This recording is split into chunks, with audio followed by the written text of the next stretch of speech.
오늘은 1월 3일 마가복음 1장 35절부터 45절까지입니다.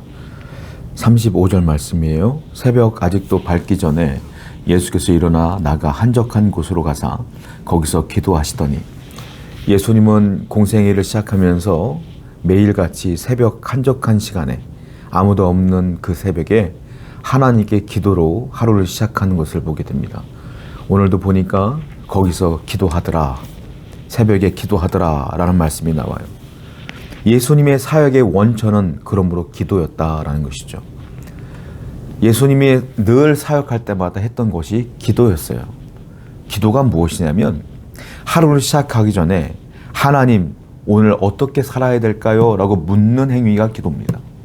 그리고 하나님 말씀을 듣고 그 말씀대로 살아가는 것이 기도예요. 기도는 내 소원을 아뢰는 것이 아니라 하나님의 뜻을 듣는 것이 기도예요. 예수님은 그래서 매일같이 하나님께 기도함으로 하나님의 말씀을 듣고 그리고 그 말씀대로 순종하는 삶을 살기 위해서 매일같이 기도했던 것을 보게 돼요. 여러분, 우리가 사명을 감당할 때, 교회 일을 할 때 특별히 기도하지 않고 열심히 일하면요, 그것은 뭐가 되냐면 그것은 사역이 아니에요. 사명이 아니야. 그것은 일 중심이 돼서 지칠 수밖에 없어요. 그건 일이야, 일. 그냥 기도 없이 교회에서 일하는 건 일이야. 기도하면서 일을 해야지 그것이 사역이요 사명이죠. 기도 없이 하면 지쳐요. 기도 없이 하면 불만이 생겨. 기도 없이 하면 짜증이 생겨. 기도를 하면서 일을 해야 감사가 넘치지. 그러므로 기도 없이 일하려면 일하지 않는 게 좋아요. 왜냐하면 반드시 부작용이 나와요. 기도를 하셔야 돼요, 먼저. 예수님은 그래서 사명을 감당하는데 늘 기도로 사명을 감당했다라는 거예요. 우리도 예수님을 닮아서 어떤 일을 하든지 간에 늘 기도하며 일을 해 나가야 될 줄로 믿습니다. 37절이에요.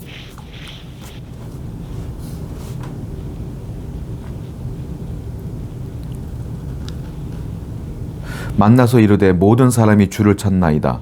이르시되 우리가 다른 가까운 마을로 가자. 거기서도 전도하리니 내가 이를 위하여 왔노라 하시니. 제자들이요, 예수님이 기도하고 있는데 예수님께 나왔어요. 그리고 37절에 이렇게 말하고 있어요. 예수님, 모든 사람들이 예수님을 찾습니다. 이게 무슨 의미냐면 예수님이 사역이 소문이 나기 시작한 거예요. 예수님이 기도하면 병이 났어. 앞에도 우리가 알고 있는 것처럼 베드로의 장모의 열병이 떠나갔고, 그리고 가버나움 회당에서 설교를 하는데 그 권위와 권세가 대단했어요. 회당에 있는 모든 사람들이 감동을 받고 저분은 진짜 하나님의 아들이 아니야? 대단한데? 라고 할 정도로 사람들에게 인기가 막 폭발이야, 한마디로. 그래서 사람들이 예수님 만나려고 아침 일찍부터 찾아 나온 거예요. 그걸 본 제자들이요, 흥분한 상태인 거예요. 와, 우리 선생님이 이렇게 인기가 많아? 야, 빨리 선생님 모시고 와. 우리 이제 인기다, 인기 장난 아니다. 사람들 몰려오겠어. 라는 마음으로 예수님 기도하는 현장으로 온 거예요. 그리고 이렇게 말하는 거죠. 주여, 모든 사람들이 지금 예수님을 찾고 있습니다. 가시죠. 이렇게 말하고 있는 거예요. 이 예수님의 제자들은요, 사람들의 인기에 눈이 뒤집어졌어, 한마디로. 그런데 예수님은요, 전혀 동요하지 않아요. 끝까지 기도하셔요. 그리고 38절에 보니까 어떻게 돼요? 그 사람들이 있는 곳으로 가는 것이 아니라 다른 마을로 가자 하고 다른 마을로 떠나는 것을 보게 돼요. 자, 예수님은 어떤 분이냐면 사람들이 아무리 좋은 말을 해도 신경 쓰지 않아. 예수님은 사람들의 말이 중요한 게 아니야. 뭐가 중요해? 하나님의 뜻이 중요해. 지금 내가 하나님의 뜻을 묻고자 하는 기도를 하고 있는 중인데 사람들이 오고 말고 중요하지 않은 거예요. 예수님의 인기가 좋다 나쁘다 중요하지 않은 거예요. 하나님의 뜻이 더 중요한 거예요. 그래서 주님은 끝까지 그 기도의 자리를 지키는 것을 보게 됩니다. 하나님과 교제하는 기도의 자리가 더 중요했던 거예요. 여러분들은 어떻습니까? 하나님과 교제하는 기도의 자리가 중요한가요? 우리 성도는 그게 중요해야 돼요. 여러분, 힘들더라도 피곤하더라도 매일 기도하시기 바라요. 매일 하나님과 교제의 자리에서 하나님께 기도하는 여러분 되기를 축원드립니다. 그리할 때 하나님께서 여러분들에게 은혜를 베풀어 주실 겁니다. 38절이에요. 이르시되 우리가 다른 가까운 마을로 돌아가자. 거기서도 전도하리니 내가 이를 위하여 왔노라 하시고, 예수님은 제자들에게 그 사람도 있는 곳으로 가지 말자, 다른 마을로 가자 라고 말하면서 뭐라고 말하냐면, 내가 거기서도 전도할 거야. 왜냐하면 내가 이를 위하여 왔노라. 내가 전도하러 왔노라. 복음 전파하러 왔노라. 영혼 살리려고 왔노라. 영혼에게 생명을 주려고 왔노라. 이 얘기하고 있어요. 인기가 좋아졌구나, 사람들이 많이 몰려왔구나, 이게 중요한 게 아니야. 예수님은 그 와중에 당신의 사명과 존재의 목적을 분명히 알고 계셨어요. 성도는 이래야 돼요. 성도는 여러분들의 존재 목적을 분명히 아셔야 돼. 하나님께서 여러분들 잘 먹고 잘 살라고, 큰 집에 살라고, 부자 되라고 이 땅에 보내셨나요? 그게 여러분들에게 준 사명인가요? 우리 하나님이 정말 그것밖에 안 될 것 같아요? 여러분들의 존재 목적은 내 은행 잔고에 돈을 많이 모으는 데 있지 않아요.